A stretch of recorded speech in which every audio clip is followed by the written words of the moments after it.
दोस्तों, आप सभी का स्वागत है आपके अपने इस YouTube चैनल हिंदी की बिंदी में। तो दोस्तों, आज हम बात कर रहे हैं कहानी उजाले के मुसाहिब की। तो ये कहानी जो है वो RPSC का जो सिलेबस है हिंदी का, उसके अंतर्गत ये कहानी दी गई है। इसके जो लेखक हैं वो हैं विजयदानजी देथा, जिनकी ये कहानी है। एक प्रसिद्ध राजस्थानी लेखक है। विजयदान देथा जो है राजस्थानी लेखक है और लोक कथाओं को लिखने के लिए बहुत ही प्रसिद्ध है। तो ये RPSC के सिलेबस की कहानी है। तो चलिए आज हम इसी को देखते हैं। यहाँ मैं आपको पूरी कहानी का विवरण दे रही हूँ क्योंकि कई कहानी में जो मेन है वो कुछ भी कहीं से भी पूछ लेते हैं। आजकल जो अधिकतर परीक्षाओं में हम देखते हैं वो है कहानियों के जो है कहीं से भी कोई पॉइंट उठा के दे दिया और पूछते हैं किस कहानी से है। तो इसलिए जो है वो पूरी कहानी को पढ़ना बहुत ही आवश्यक है। बाकी जो भी इसमें इम्पोर्टेंट है वो मैं आपको बताती रहूँगी। तो इस कहानी की शुरुआत जो है कहीं भी जो है लोक कथाएं जो है वो पशु पक्षियों के प्रसंगों से प्रचलित होता है। तो ये कहानी भी चकवा और चकवी के संवाद से शुरुआत होती है इस कहानी की। तो एक बारी चकवा और चकवी जो है आपस में बात कर रहे होते हैं। तो चलिए पहले हम इस कहानी को ही पढ़ते हैं, फिर आगे बताती जाऊंगी। कह रे चकवा बात कटे ज्यों रात, घर बीती या पर बीती। घर बीती तो घर घर जाने, अपनी अपनी सब कोई ताने। पर बीती में परमानंद, सुनते ही कट जाए फंद। जैसी बुद्धि वैसी बोली, किसने मापी किसने तौली। जैसी मेहनत वैसा अनाज, खाए मुख और अखियन में लाज। तो अमर अवधूत साईं, सबको सुमति दे की। एक था अनाम राजा। तो यहाँ से जो है वो कहानी शुरू हो रही है हमारी। तो एक था राजा जिसका वही राग और वही बाजा। उसकी समझ का बोझ अतिशय भारी। एक पलड़े में राजा तो दूजे में रैयत सारी। कि एक पलड़े में तो राजा है और दूसरी में उसकी सारी जो रैयत यानी कि उसके जो प्रजा है वो है। बिन बुलाए क्यों कर मरता, वह तो करता ज्यों ही करता। जिसके दरबार में चुनिंदा नौरतन, तो उसके दरबार में जो है वो नौरतन थे। मंशा मुताबिक सारे जतन ही जतन। अखूट हीरे मोती अखूट खजाना। जैसे बढ़िया रूप वैसा ही बाना। कहूँ झूठ फिर भी सच माना। कहूँ सच तो उसे भी झूठ जानो। बताऊँ रात फिर भी दिन मानो। कहूँ दिन तो उसे भी रात जानो। तो यहाँ पे जो है वो राजा की चाटुकारिता में सब लोग लगे हुए हैं। जो राजा कहेगा वही सबको मानना भी होता है। प्रजा तो उसकी वही करती है और बाकी जो है वो उसके चाटुकार ही होते हैं। उस रात राजा की बुद्धि लीक तोड़कर बहती थी। तो वो राजा जो है अपनी बुद्धि से कुछ भी चीज़ सोचता नहीं था और दरबार के 9 रत्नों की अकल हरदम छलकती रहती थी। फिर भी राजा के पास हमेशा ऋषि मुनि औघड़ महात्मा व संत ज्ञानियों का तांता लगा रहता था।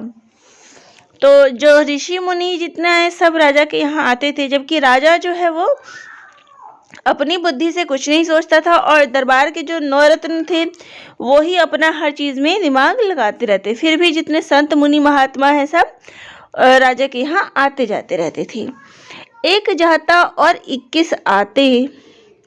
एक उनके प्रवचन दर प्रवचन ऐसी बौछार होती कि राजा और दरबारियों की अक्ल का पानी 1.25 बांस ऊंचा चढ़ जाता। फिर तो वह कगार किनारे तोड़ता, कलकल करता सारे राज्य में हवा की गति से फैल जाता। तो उसके दरबार में जो है ऋषि मुनि सब आते रहते थे, प्रवचन करते रहते थे। राजा का जैसा तैसा भी आदेश मिलता तो कोई रियासत की तमाम प्रजा उस मुताबिक काम में जूझ पड़ती। ना कोई शंका, ना कोई विवाद। तो जो भी राजा का उस राज्य में आदेश होता था, वो सभी लोग जो है उस काम को करने के लिए तैयार हो जाते थे। उसके लिए कोई भी वो शंका और विवाद नहीं करते थे। निरीह प्रजा तो राजा के हाथ पांव, वह जो सोचे त्यों डोले। तो प्रजा तो बेचारी मजबूर होती है कि जो राजा कहेगा वही उनको करना है, उसके लिए वो सोचेंगे नहीं। ना कोई बूझे, ना कोई बोले, ना ही कोई इस बात के लिए बूझता है और ना ही कुछ कोई बोलता है। राजा और रैयत का अहो भाग्य कि एक बार साधु संतों का सिरमौर, ज्ञानियों का गुरु, एक तीर्थकर ऐसा प्रकट हुआ कि राजा सहित तमाम दरबारियों की बुद्धि चकरा गई। तो एक बार ऐसा तीर्थकर गुरु आया कि सब दरबारियों की बुद्धि ही चकरा गई। मानो प्रत्यक्ष परमेश्वर ही अवतरित हुआ, जैसे कि साक्षात भगवान ही आ गए। जिसने भी सुना सब काम छोड़कर उसका प्रवचन सुनने के लिए दरबार में हाजिर हो गया। तो जो भी उसका प्रवचन सभी जो लोग थे वो दरबार में उसका प्रवचन सुनने के लिए गए। सबका जीवन एक साथ ही सार्थक हो जाएगा। तो सब महात्मा का एक ही प्राण और एक ही जत्थे की सांच में ढली भीड़ महात्मा के दर्शन की प्रतीक्षा में अविचलित खड़ी थी। तो सारे जो है उस महात्मा के दर्शन के लिए प्रतीक्षा कर रहे थे। अचानक राजा के साथ तीर्थकर पधारते दिखे। तो यहाँ पे जो है वो ऋषि का नाम जो है, ऋषि का नाम, महात्मा का नाम है तीर्थकर। आंख आंख की ज्योति में महात्मा की छवि उतर गई। तो महात्मा देखने में इतनी तेज था कि सबके चेहरे पर जो है वो उन महात्मा की जो छवि है सबकी आंखों में उतर गई। हवा और उजाले के सांचे में ढली पवित्र काया जैसे है और नहीं भी है। कुदरत का सांप्रत सृजनहार तो मानो आज ही अवतीर्ण हुआ हो। प्रवचन सुनते ही कलुषित काया का मल धुल जाएगा। तो उनका प्रवचन सुनते ही जो लोगों के मनों की कलुषित जो दुर्भावना है वो मिट जाएगी। प्रत्येक बंदे की याचक दीठ महात्मा के चरणों में लौटने लगे। तो जितने भी लोग आए थे सारे उस महात्मा के चरणों में प्रणाम करने लगे। आशीर्वचन के उपरांत महात्मा के होठ खुले, जैसे स्वयं कुदरत ही अपने मुंह से बखान सुन रही हो। प्रजा के कानों में अमृत सा घुलने लगा। तो सभी उस महात्मा के प्रवचन सुनने लगी। सबको लग रहा था जैसे कि अमृत की वर्षा हो रही है, ऐसी मधुर वाणी उन महात्मा की थी। बिजली की लहरों के उन्मान महात्मा के श्रीमुख से शब्दों की आभा निश्चित हो रही थी। काले बहरे अंधियारों को मिटाकर तुम्हें संपूर्ण उजियारा जगमगाना है। केवल चिरंतन प्रकाश से ही मनुष्य जीवन सार्थक होगा। अंधियारे से औंधी सूझती है, उजियारे में सब कुछ स्पष्ट नजर आता है। निर्घुम आलोक आत्मा के सम्मुख झिलमिलाने लगता है, जिसकी ज्योति के दर्शन नितांत अंधा मानुष भी कर सकता है। तो ऐसी प्रज्वलित जो रोशनी होगी उसमें अंधे मानुष को भी दिखाई देने लग जाएगा। अंधियारे में जीना निपट अकारत है, अंधकार में जीना बेकार है, सम्यक उजाले में मरना ही श्रेयकर है। तो यहाँ तो बात हो रही थी उजाले से जो है वो ज्ञान से था, और जो अंधियारे की बात हो रही थी उसका आशय यहाँ पे अज्ञानता से है। तो यहाँ अंधियारे का जो आशय होगा वो होगा अज्ञान को मिटाने की बात हो रही थी। उजाले में मरना यानी कि ज्ञान में किसी चीज को जान के मरना। इसलिए अंधियारे को हर घड़ी हर पल मिटाने का प्रयास करो और अनंत उजियारे की अखंड ज्योत जलाओ। अधिक भागवत बाचने में कोई सार नहीं। इस बखान के बहाने तुम्हें सूरज की यह दिव्य किरण सौंप रहा हूँ। इसके चमत्कार से अभेद्य अंधियारों को मिटाने का प्रयास करना।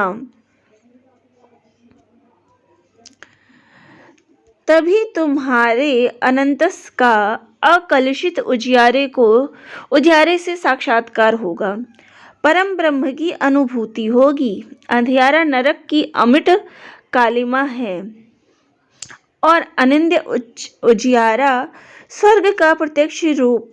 जब तक सांस है मेरी बात को नहीं भूले तो सबका कल्याण होगा।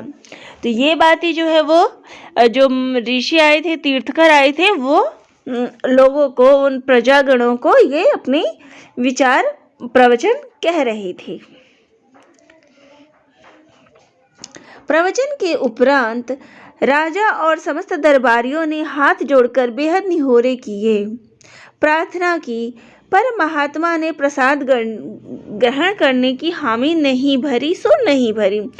लेकिन जो प्रवचन के बाद जब राजा ने और दरबारियों ने महात्मा के चरणों में खाने के लिए दिया, भोजन दिया, तो उन्होंने वो खाना ग्रहण नहीं किया, भोजन ग्रहण नहीं किया। बार बार एक ही उत्तर देते कि राज्य का अंधियारा मिटने पर वे बिन बुलाए सर के बल चले आएंगे। तब तक वे इस धरती पर पानी की बूंद तक नहीं चखेंगे।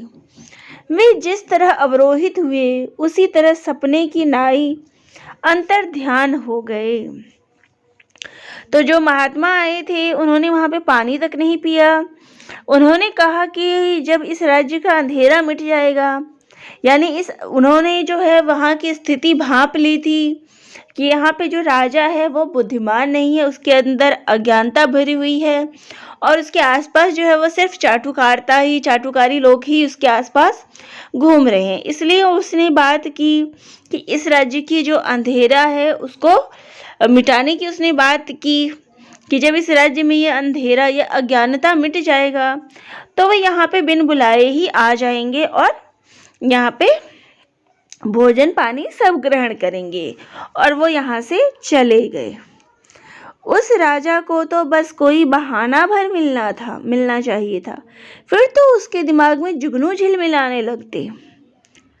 बरसों के बाद ऐसा सुनहरा सुयोग मिला तो वह गुरुमुखी राजा दूसरे दिन ही राजा के 9 रत्न व दरबारियों के साथ बैठकर अंधकार को मिटाने की आमदा हो गया। तो राजा को तो किसी काम का बहाना ही चाहिए था कि कोई ना कोई काम मिल जाए। तो उसे जो है वो गुरु की बात जो है उसे याद आई। उसने अपने 9 रत्न और दरबारियों को बुलाया और जिद पकड़ ली कि इस अंधकार को जो है हमें यहाँ पे मिटाना है। सिंहासन, मुकुट और खजाना उसी दिन सार्थक होंगे जब चिरंतन प्रकाश की बधाई सुनकर महात्मा सोने के थाल में प्रसाद ग्रहण करेंगे। और राजा जो है वो सबको कहता है कि उसका जीवन जो है वह तभी सार्थक होगा, ये खजाना सिंहासन तभी सार्थक होगा जब महात्मा यहाँ आके अपना प्रसाद ग्रहण करेंगे। राजा के अलावा किसमें इतनी बुद्धि है कि वह अंधकार मिटाने का उपाय सोच सके। 9 रत्नों का भी वैसा बूता कहाँ। कोई छोटा मोटा काज सार ले तो, पर राजा तो राजा ही होता है, पूरे राज्य का एक क्षत्र अधिपति। बुद्धि के बिना इतनी बड़ी रियायत एक भी घड़ी नहीं चल सकती। शरीर की ताकत तो बुद्धि के पीछे चलती है, वरना शेर, सुअर, हाथी या भेड़िया ही मनुष्य का राजा होता। तो सब ने जो है वो राजा के ऊपर कहा कि राजा जो आग्रह करेंगे, जो आदेश देंगे, हम वही मानेंगे। राजा के बिना कौन इतने इसका निर्णय ले सकता है कि क्या किया जाए। घड़ी भर तक राजा, दीवान और 9 रत्न सभी चुपचाप विचार करते रहे कि उनके राज्य से अंधेरे को हमेशा के लिए कैसे खदेड़ा जाए। दुनिया में ऐसा कौन सा मसला है जो गहराई से सोचने पर भी नहीं सुलझे।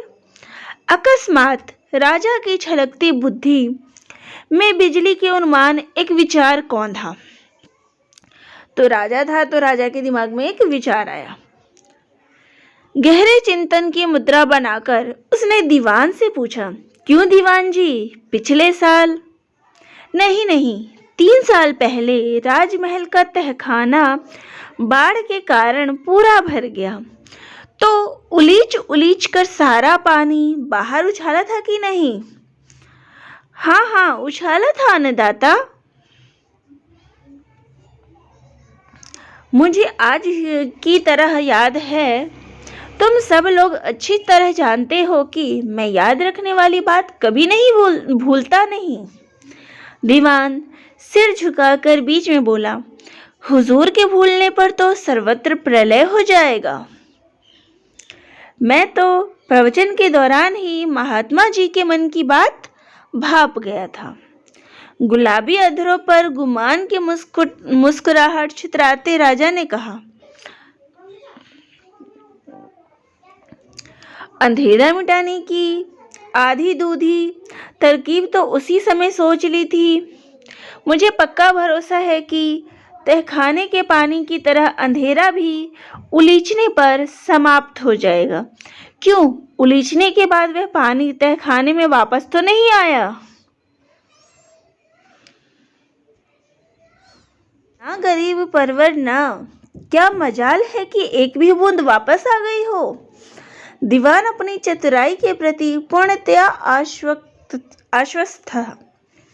राजा ने नाभि तक गहरी हामी भरी। तब तो यह बात दिन के उजाले की तरह साफ है कि अंधेरा भी उलीचने पर वापस नहीं आएगा।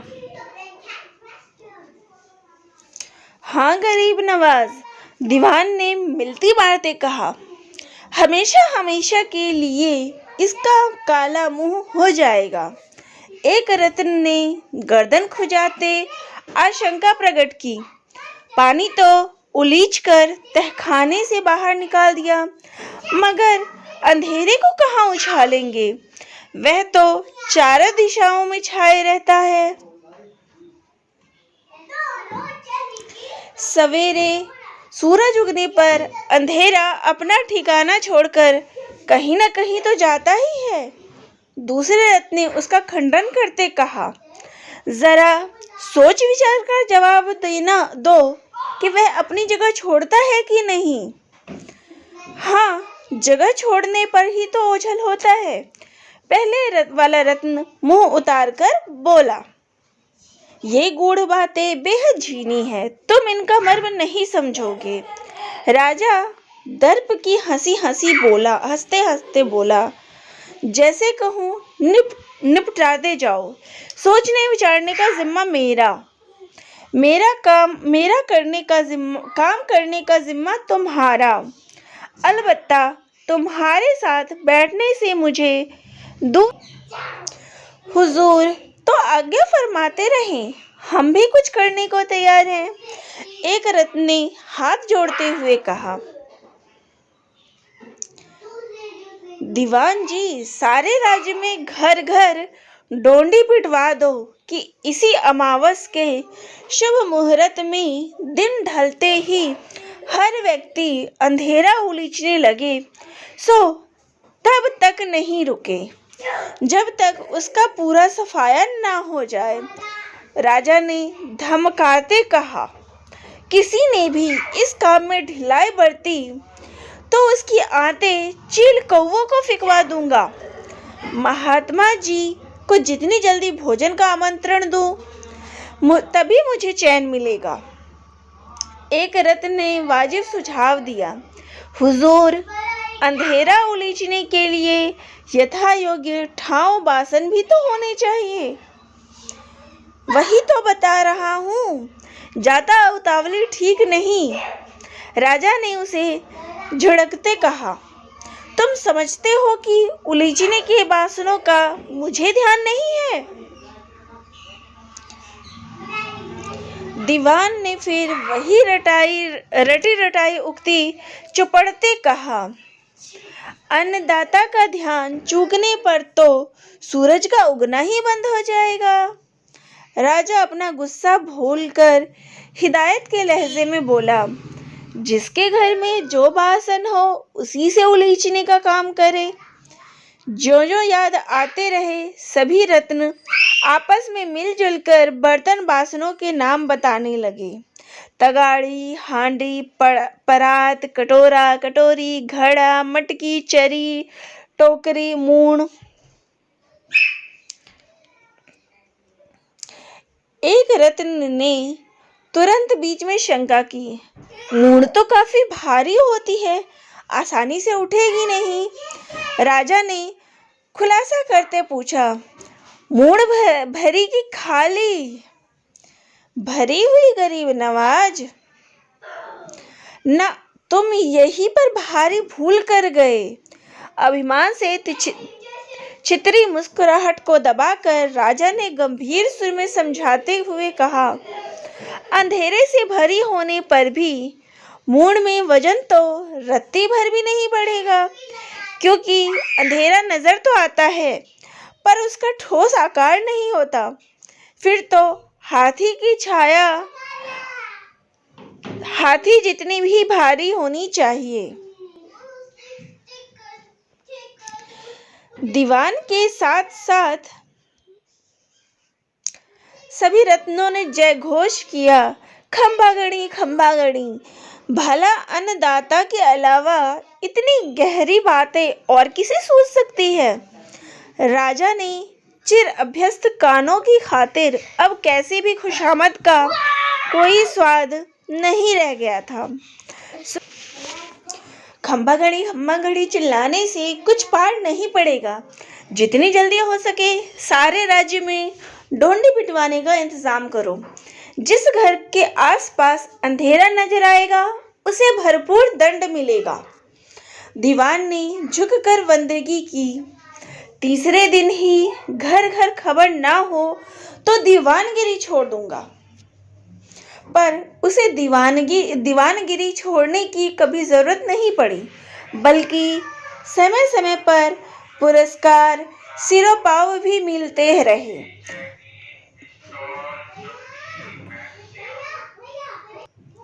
राजा के आदेश की अनुपालना में वह बेहद पारंगत था और उधर डोंडी का फरमान सुनने के बाद प्रजा ने भी कतई ढिलाई नहीं बरती। अमावस की सांझ घिरते ही जिसके हाथ में जो बासन पड़ा उसी से अंधियारा उलीचने में मुस्तैद हो गए। यहाँ तक आते आते चकवा किसी भी सूरत में अपनी हंसी रोक नहीं सका। खिलखिल हंसी के साथ उसकी चोंच से चिंगारियां झड़ने लगी। हंसते हंसते ही कहने लगा, अब उस राज्य के सौभाग्य की क्या सीमा। 8 पहर 32 घड़ी फकते प्रकाश ही प्रकाश जगमगाएगा। इतने बरस यह छोटी सी बात भी किसी की समझ में क्यों नहीं आई। दुगना काम निपटेगा। दिया जलाने की आफत मिट जाएगी। तेल का खर्च बचेगा 100 नफे में। मगर चोरों के मन में सनसनी दौड़ गई।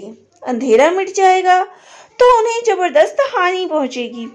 पर राजा के आदेश की भला कौन अवज्ञा कर सकता है।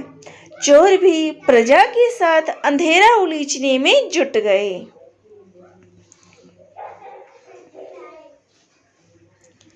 राजमहल के इर्द गिर्द हो हल्ले का तूफान मच गया।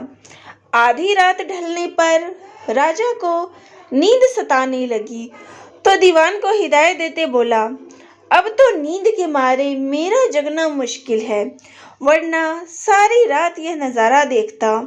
मगर तुम पूरे चौकस रहना, ऐसा ना हो कि मेरे जाते ही लोग ढीले पड़ जाएं। नहीं अन्नदाता, सपने में भी कोई गुस्ताखी नहीं करेगा। आप किसी बात की चिंता ना करें। पर अंधेरे का सफाया होते ही मुझे बेधड़क जगा देना, समझे।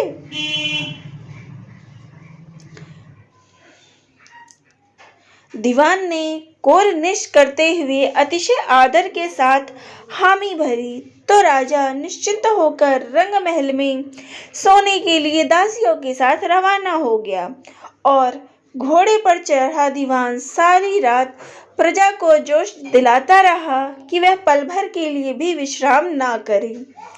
ऐसा शानदार काम दुनिया के किसी राजा ने आज दिन तक नहीं किया। यह बात तो अन्नदाता को सूझी जैसे ही सूझी। बुद्धि के सागर अपने हुजूर की भला कौन बराबरी कर सकता है। दूसरे सभी राजा महाराजा इनके सामने छछूंदर है, छछूंदर। अंधेरा उलीचते उलीचते प्रजा की कमर टूटने लगी, हाड़ हाड़ टीसने लगा, फटने लगी। बच्चे, बूढ़े, जवान और महिलाएं, कोई भी पीछे नहीं रहा। बड़ा काम तो सबके जुटने पर ही संभव होता है। सवेरे की मंगल वेला जब नगरवासियों को यह आशा बंधी कि उलीचते उलीचते आखिर अंधेरा काफी कम पड़ने लगा है, तो उनके जोश को बहुत बड़ा सहारा मिला। वे चौगने उत्साह से काम में तल्लीन हो गए। सचमुच राजा की बात तो एकदम सही निकली। ऐसे राजा की रैयत होने से बड़ा ओह भाग्य और क्या हो सकता है। देखते देखते अंधेरा तो बिल्कुल समाप्त हो गया। घोड़े पर सवार दीवान की खुशी का पार नहीं था। चरदीवार को चरवीदार को घोड़े की लगाम थमाकर वह तो सीधा रंगमहल पहुंचा। बाहर खड़े खड़े ही जोर से फरियाद की, अन्नदाता, अंधेरा तो एकदम नष्ट हो गया। पहाड़ों के आर पार दिखे जैसे प्रकाश हुआ हुजूर, ईश्वर की जगह आपको टेक भी रह गई, ईश्वर की तरह आपको टेक भी रह गई। हुजूर तो नींद में सोते सोते ही चिरंतन प्रकाश के सपने देख रहे थे।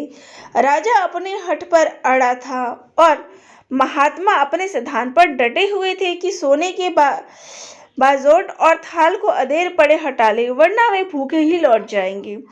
इस तकरार के बीच बधाई की गुहार सुनी तो वह सोने के पलंग से तत्काल उठ बैठा। उन्माद के आवेश में उछलते फांदते बाहर आया और चारों ओर गर्दन फुलाकर देखा।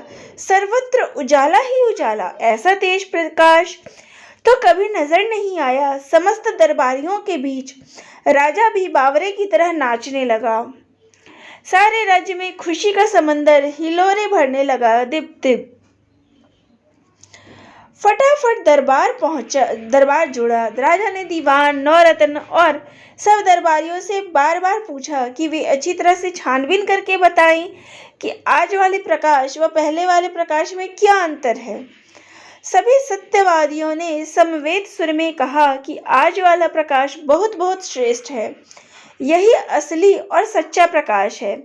पहले वाला प्रकाश तो कुछ धुंधला धुंधला था।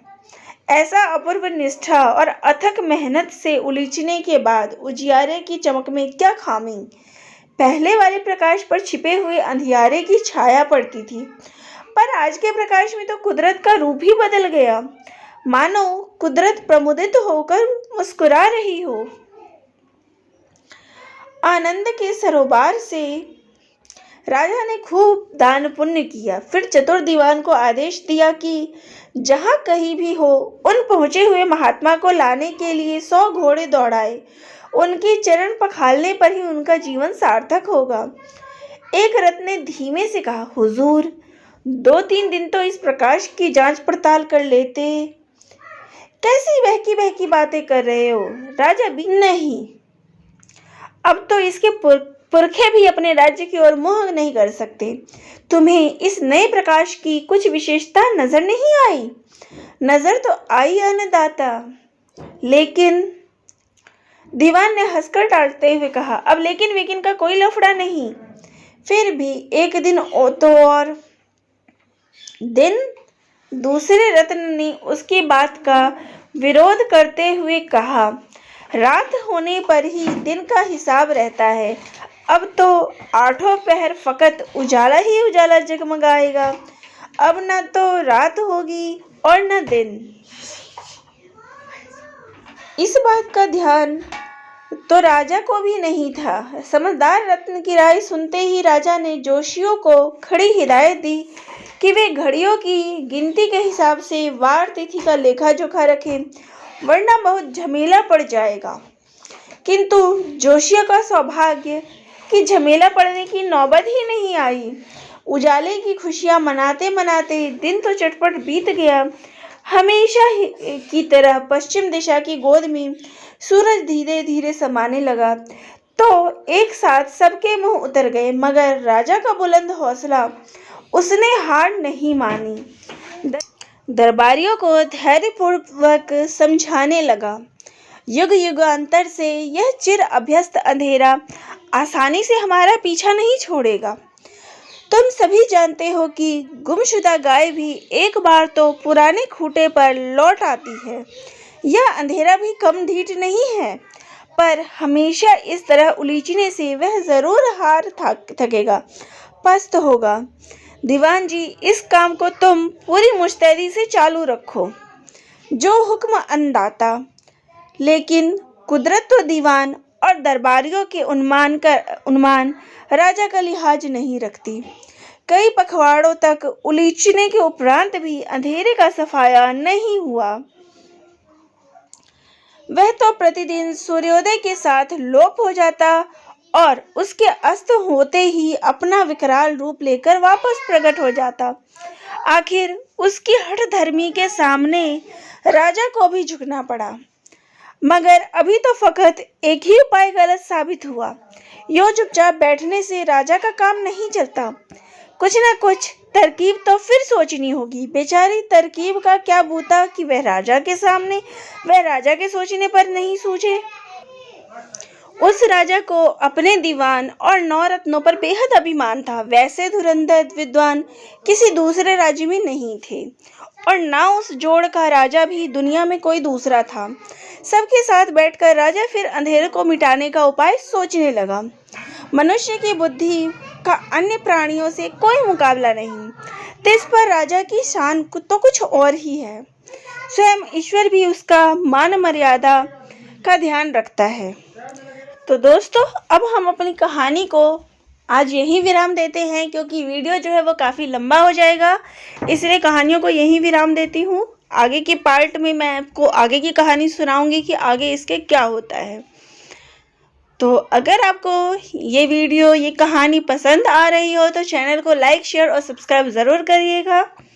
और अगली कहानी का आप सभी को ज़रूर इंतज़ार रहेगा। तो जल्द ही मैं आपको इसका अगला पार्ट भी बना के दूँगी और अगले पार्ट में मैं आपको इसकी कहानी के जो पात्र आए हैं, इसका वर्ण विषय क्या है आदि का विवरण भी दूंगी। तो दोस्तों, यहीं पे आज विराम देती हूँ। तो दोस्तों, आप सभी का बहुत बहुत धन्यवाद।